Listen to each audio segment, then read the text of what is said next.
जो भी है। यम, यम यानी कि इंद्रियों की इच्छाओं को पूरा ना करना, उसका दमन करना। आपकी कोई इच्छा होती है और आप तुरंत प्रयास में लग जाते हैं, इंद्रियां उसी समय, मन उसी समय आपके हाथ से निकल गया। इच्छा हो रही है, कुछ खाना है, कुछ देखना है, कुछ करना है, तो उस समय अपने मन को कैसे भी करके रोको, नहीं नहीं करना, नहीं खाना है, नहीं करना। घर में जो बना उसी से ही मन चलाओ। यम।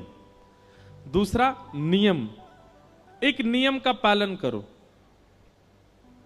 कोई भी एक नियम आपका निश्चित होना चाहिए और वो नियम सद नियम होना चाहिए। कोई भी एक नियम धारण करो। यम, दूसरी बात नियम, तीसरा प्राणायाम। अनुलोम विलोम करो। एक नासिका छिद्र से जब श्वास भीतर लेते हो उस समय ठाकुर जी का कोई नाम रटते हुए नासिका में छिद्र भीतर में श्वास भीतर लो। दोनों नासिका छिद्र बंद करके ब्रह्मरंध्र में उस सांस को रखो, तब भी भगवान नाम जपो। दूसरी नासिका छिद्र से जब श्वास छोड़ो तब भी भगवान नाम जपो। इस प्रकार भगवान नाम के साथ आप अनुलोम विलोम करोगे, आपका मन एकाग्र होगा। यम, नियम, प्राणायाम। वैसे तो आसन आता है पहले, आसन। चौथी बात, आसन को सिद्ध करो। एक आसन में बहुत देर तक बैठने का प्रयास करो। कम से कम कथा सुनते हैं तो उस समय एक ही आसन धारण करके रखो। आप कहते हैं पैरों में दर्द हो रहा है, पैरों में दर्द कब होता है? जब आपका मन पैरों में लगा होगा। कथा में लगाओगे तो आपको पता भी नहीं चलेगा, 4 घंटे निकल जाएंगे। यम, नियम, आसन, प्राणायाम और 5वां है प्रत्याहार, आहार की शुद्धि। हमारे शास्त्रों में आहार शुद्धि पर बहुत विशेष ध्यान रखा गया। आप जैसा खाते हैं उससे आपके ऊपर प्रभाव पड़ेगा ही पड़ेगा। कभी जभी की बात अलग है, लेकिन ज्यादातर प्रयास किया करो कोई घर का ही भोजन करो और ठाकुर जी को निवेदित करके ही करो। आहार से बहुत बड़ा असर पड़ता है आपके विचारों पर, आपकी मानसिकता पर, आपकी बुद्धि पर। यम, नियम, आसन, प्राणायाम, प्रत्याहार और फिर ध्यान, धारणा, समाधि। मैं ऐसा कथा में कहा करता हूं कि 5 नियम आप पालन कर लो। ये 3 नियम आपको करने नहीं पड़ेंगे जो बाद के हैं, ये 3 नियम अपने आप हो जाएंगे। ध्यान, धारणा और समाधि। अभी आप ध्यान लगाने बैठोगे नेत्र बंद करके तो आपको कुछ भी दिख सकता है, लेकिन आपकी ये 5 आसन यदि शुद्ध हो जाएंगे तो आपके ध्यान में वही आएगा जो आप सोच रहे होंगे। आप समाधि की यात्रा तक भी पहुंच सकते हैं यदि आपके 5 नियम शुद्ध होंगे तो। यम, नियम, आसन, प्राणायाम, प्रत्याहार, इन 5 को करने का प्रयास करो। पहली बात, इंद्रियों को जीतो, कोई एक नियम बनाओ। आसन को जीतो, प्राणायाम करो और आहार को शुद्ध रखो। इन 5 से मन एकाग्र, मन कहीं भटक तो जाए आपका? नहीं भटक सकता, एकाग्र रहेगा। इस प्रकार भगवान कपिल ने अष्टांग योग के विषय में बताया। तत्पश्चात देवभूति माता ने कहा, आपके कितने प्रकार के भक्त होते हैं और आपको कौन से प्रिय, कृपा कर उनके बारे में बताओ। तब भगवान अपने भक्तों के विषय में बताते हुए कह रहे हैं, अभिसंधाययो हिंसा दंभं मात्सर्यमेव वा संरम्भी भिन्नग्भावं मयि कुर्यात् स तामसः। बहुत ध्यान पूर्वक सुनना। 4 प्रकार के भक्त होते हैं भगवान के। कौन कौन से? तामस, राजस, सात्विक और निर्गुण। इनमें से आप कौन से हो अपने आप सुन करके बताइए। सबसे पहले भक्त का नाम क्या है? तामस। तामस भक्त जो होता है ये ठाकुर जी की आराधना केवल किसी अन्य की बुराई के लिए ही करता है। हे हनुमान जी महाराज, आपने पड़ोसी पे बहुत ज्यादा कृपा कर रखी है, और चलो भली उसका बुरा नहीं चाहता, लेकिन उदाहरण यही देगा, आपने उसको इतना दिया, हमारे ताऊ जी के बच्चों के साथ आप ऐसा कर रहे हो, चाचा के बच्चे इतने प्रसन्न रहते हैं, मामा के बच्चे ऐसे हो रहे हैं, हम पे आप दया ही नहीं कर रहे हो। यह भी एक तामस भक्त का लक्षण है, जो दूसरों का उदाहरण देके ठाकुर जी को चुनौती देता है कि आप उस पर तो इतनी कृपा कर रहे हैं पर मुझ पर नहीं कर रहे हैं। ये तामस भक्त है। एक बात सदैव याद रखना बंधुओं, भगवान को कभी भी आप इस प्रकार आरोपित मत किया करो। ठाकुर जी किसी दिन कहने पे आ गए ना तो फिर कुछ बोल नहीं पाओगे। भगवान कहेंगे पुलस्त ऋषि के खानदान में भेजा था रावण को, ब्राह्मण कुल में भेजा था रावण को, सबको एक बुद्धि, उसको 10 बुद्धि प्रदान की थी, सोने की नगरी में रहता था रावण, मंदोदरी जैसी पत्नी प्रदान की, लेकिन उसके बाद भी अपना सर्वनाश कर लिया। इसमें मैंने क्या गलत किया? मैंने तो सर्वगुण संपन्न भेजा था रावण को। व्यक्ति अपने कर्मों से ही भोगता है सब कुछ। आप ठाकुर जी को आरोपित मत किया करो कि आप उस पर ऐसा कर रहे हैं, इस पर ऐसा कर रहे हैं, मुझ पर आपकी कृपा क्यों नहीं है? हम नहीं जानते कौन किस जन्म का फल भोग रहा है, इसलिए ठाकुर जी को आरोपित मत कीजिए। अपने जीवन में भी जो आप देख रहे हो वो भी ना जाने किस जन्म का फल आप देख रहे हो, इसलिए जो कुछ भी ठाकुर जी कर रहे हैं सबको स्वीकार करो। नहीं तो आप तामसी भक्त माने जाओगे, और तामसी भक्त के लिए भगवान कहते हैं मुझे प्रिय नहीं है। पहला भक्त तामसी भक्त। दूसरे भक्त का नाम है राजस भक्त। राजस भक्त का लक्षण क्या है?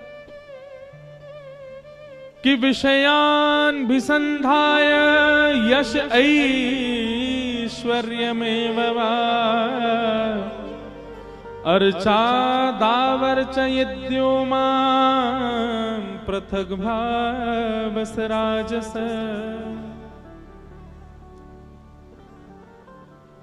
विषयान विसंधाय, 50 रुपए की मिठाई के डिब्बे को लेके आएगा मंदिर में, लेकिन बदला में 5 करोड़ मांग करके जाएगा ठाकुर जी से। विषय प्रधान भक्ति करता है, मतलब उसकी भक्ति के पीछे कोई ना कोई कारण है। जैसे कई लोग, आप लोग भी जानते होंगे, वो व्यक्ति आपसे बहुत मिल रहा है, बहुत हंस के, तो आपको कहीं ना कहीं पता चल जाता जरूर इसको कोई काम है तभी आ रहा है मेरे पास में, नहीं तो ये कभी राम राम भी नहीं करता था मुझको, आजकल इतना पूछ रहा है।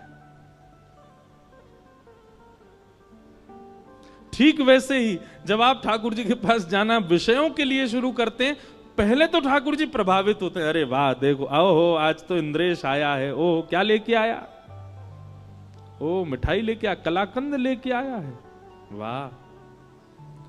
तभी ठाकुर जी मन में विचार करते हैं, बोले जरूर कोई काम। बंगाली में एक बात कहते हैं, अति भक्ति चोरे लक्षण। जो बहुत ही ज्यादा हाथ पांव जोड़ता रहता हो, नीचे दुल्लर तिल्लर हुआ जाता हो, समझ जाना चोर है इसके अंदर, जरूर कुछ कोई और कारण है इसकी प्रणाम का। तो भगवान कहते हैं कि राजस भक्त का लक्षण कैसा? वो विषय के लिए ही आता है बस मेरे पास में, उसको वैसे कोई फर्क नहीं पड़ता।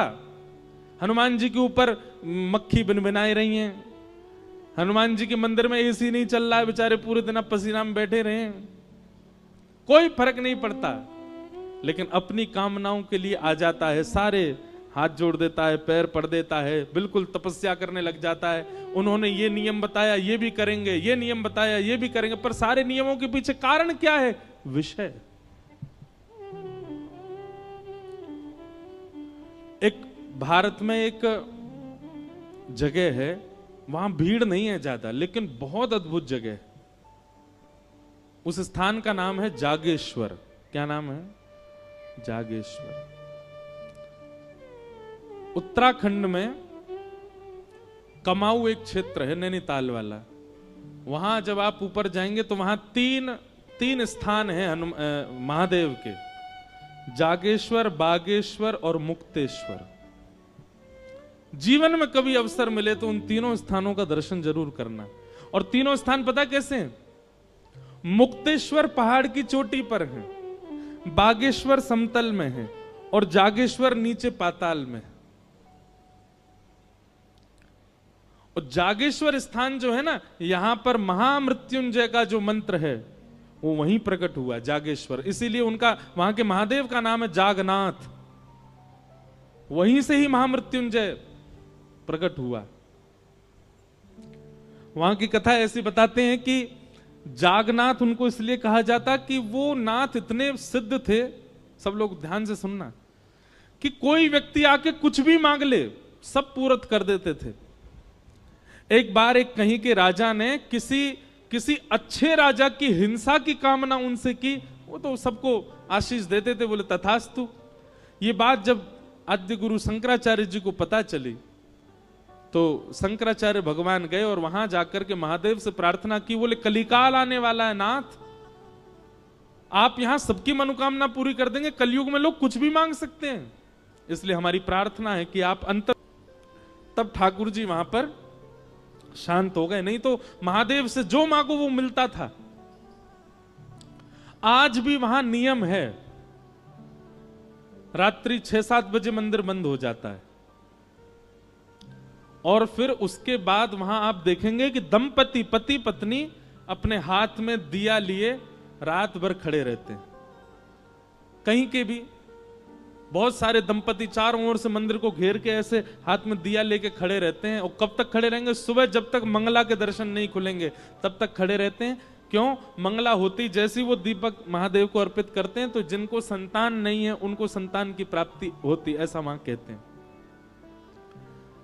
तो रात्रि 12 बज रहे थे, वहां 7-8 बजे ऐसा लगने लगता है कि 1-2 बज गए रात के, इतना शांत है। तो रात्रि 12 बजे मैं उठा, खिड़की खोली तो देखा इतने सारे दंपति खड़े थे, हाथ में दिया लिए। तब मैंने पूछा तो बोले ये सुबह जब मंगला होगी तब दिया रखेंगे और इन सबको संतान की प्राप्ति होगी। तब मन में एक बात आई,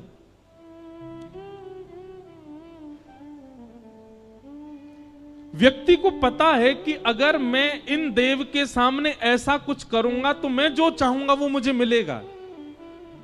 वो व्यक्ति कभी ठाकुर जी को क्यों नहीं मांगता? वो व्यक्ति कभी अच्छे विचार क्यों नहीं मांगता? वो व्यक्ति कभी ऐसा क्यों नहीं मांगता कि नाथ मेरे अंदर ईर्ष्या बहुत है, मेरे अंदर क्रोध बहुत है, मेरे अंदर काम बहुत है, लोभ बहुत है, हे महादेव मैं रात भर खड़ा होकर तब करूंगा, आप कृपा करके मेरे चित्त को शुद्ध कीजिए। कभी ऐसी भावना क्यों नहीं उत्पन्न होती? हम सब जगह विषय क्यों मांगते हैं?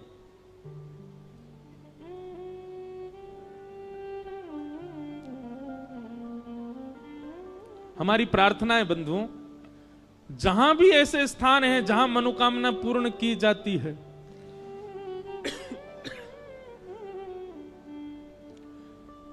अगली बार आप जब वहां जाएं,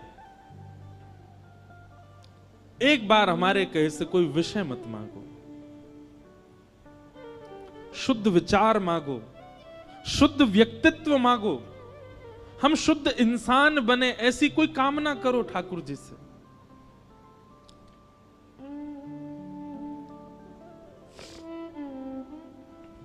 भगवान कहते हैं राजस भक्त कैसा है?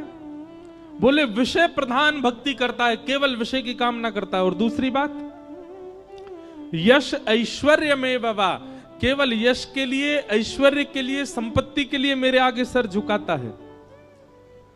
और इसकी एक विशेष बात बताएगी, बोले अर्चा दावर चयद्यो माम पृथक भावस राजस, केवल मेरे अर्चा विग्रह में निष्ठा रखता है, मेरी कथा से कोई मतलब नहीं, मेरे भक्तजनों से कोई मतलब नहीं, संत जनों से कोई मतलब नहीं, सत्संग से कोई मतलब नहीं, केवल मेरी मूर्ति की पूजा में ही इसकी निष्ठा रहती है। ऐसे भक्त को मां मैं राजस भक्त कहता हूं। मां ने कहा वो आपको अच्छे लगते हैं? ठाकुर जी बोले बिल्कुल अच्छे नहीं लगते, ना तामस अच्छे लगते ना राजस अच्छे लगते। तीसरे भक्त का नाम क्या है? तब भगवान तीसरे भक्त का नाम कहते हैं सात्विक। और इस सात्विक भक्त के लक्षण क्या हैं? तब ठाकुर जी कहते हैं कि कर्म निर्हारम उद्दिश्य परस्मिन् वापदर्पणम यज्ञेदश्व व्यमति वा पृथग भाव सात्विक। कर्म निर्हार मुद्देश्य,